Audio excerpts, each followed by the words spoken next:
Hai teman-teman, saya Alia Nasya Nabila. Di sini saya akan menjelaskan faktor risiko beberapa penyakit. Pengertian faktor risiko. Dalam epidemiologi, faktor risiko adalah variabel-variabel yang berhubungan dengan peningkatan risiko suatu penyakit atau infeksi tertentu. Yang pertama ada faktor risiko kusta. Penyakit kusta atau lepra atau disebut juga morbus Hansen adalah penyakit infeksi bakteri kronis yang menyerang jaringan kulit, saraf tepi, dan saluran pernapasan. Faktor risiko kusta ada 3. Usia. Mayoritas orang yang terkena kusta di atas 14 tahun yaitu sekitar 95,3%. Jenis kelamin, ditemukan bahwa pasien laki-laki lebih banyak mengidap kusta dibandingkan perempuan.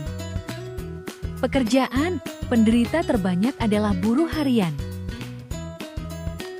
Kedua, ada faktor risiko demam berdarah.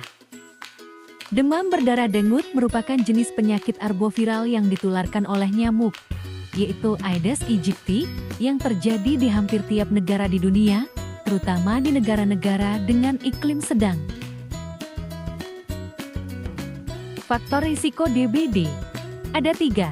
Lingkungan, tempat perkembangbiakan nyamuk terdapat pada tempat penyimpanan air.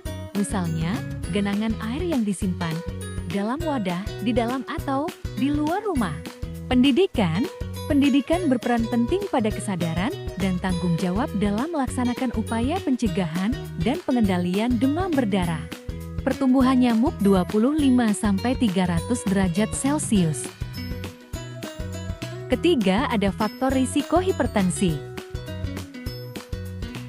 Hipertensi adalah suatu kondisi di mana tekanan darah di atas 140/90 dan dianggap parah jika tekanan di atas 180/120.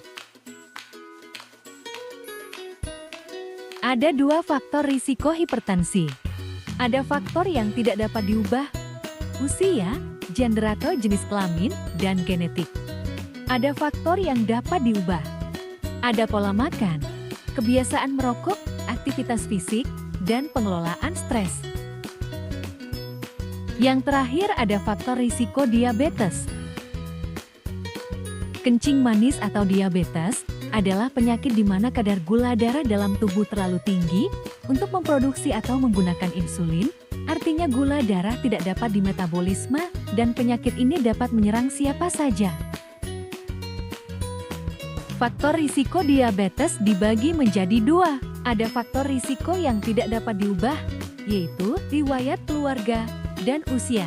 Ada faktor yang dapat diubah, yaitu obesitas, kurang aktivitas fisik, hipertensi, dislipidemia, kebiasaan merokok, dan manajemen stres. Sekian dari saya, terima kasih.